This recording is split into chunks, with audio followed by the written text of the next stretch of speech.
এবারের নির্বাচনে প্রতি আসনে মনোনয়নপত্র জমা পড়েছে গড়ে 10টিরও বেশি। বুধবার মনোনয়নপত্র জমার শেষ দিনে নির্বাচন কমিশন যে তথ্য জানিয়েছে সেই হিসাব থেকেই উঠে এসেছে এই চিত্র। রাতে নির্বাচন কমিশনের মিডিয়া সেন্টারের সংবাদ সম্মেলনে ইসি সচিব হেলাল উদ্দিন আহমদ বলেন, 300 আসনে জমা পড়েছে 3056টি মনোনয়নপত্র। সবচেয়ে বেশি জমা পড়েছে ঢাকা বিভাগে। একাদশ জাতীয় সংসদ নির্বাচনে মনোনয়নপত্র জমার শেষ দিনে বুধবার উৎসবমুখর পরিবেশে মনোনয়নপত্র জমা দেন প্রার্থীরা।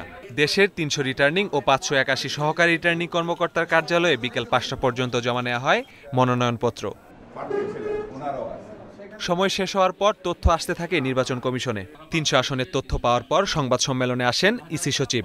জানান, সব মিলিয়ে মনোনয়নপত্র জমা পড়েছে 3056টি। এছাড়া অনলাইনে জমা পড়েছে 39টি, যার মধ্যে সঠিক আবেদন হয়েছে 23টির। সারা বাংলাদেশে 300 আসনে সবচেয়ে বেশি মনোনয়নপত্র জমা পড়েছে ঢাকা বিভাগে 708টি।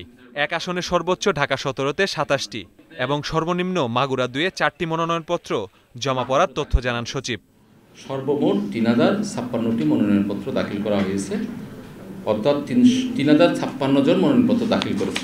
ইসি সচিব বলেন, দলভিত্তিক মনোনয়নপত্রের সংখ্যা পরে জানানো হবে। মনোনয়নপত্র দাখিলের শেষ দিনে আচরণবিধি লঙ্ঘনের অভিযোগ আসেনি বলে উল্লেখ করেন তিনি। কোন দল কোন জোট এই মনোনয়নপত্র দাখিল করেছে এটা আগামী বা স্বতন্ত্র কয়জন এটা আগামীকাল আপনাদেরকে আমরা জানাতে পারবো। তার ওখানে টাকাটা ঠিক হবে না, যার ফলে মাননীয় নির্বাচন কমিশন বলেছেন যে তাকে প্রত্যাহার করে দেওয়ার জন্য জননিরাপত্তা বিভাগকে নির্দেশনা দিয়েছে। তফসিল অনুযায়ী 2 ডিসেম্বর মনোনয়নপত্র যাচাই বাছাই, প্রার্থিতা প্রত্যাহার 9 ডিসেম্বর এবং প্রতীক বরাদ্দ হবে 10 ডিসেম্বর। 30 ডিসেম্বর অনুষ্ঠিত হবে একাদশ জাতীয় সংসদ নির্বাচনের ভোট গ্রহণ।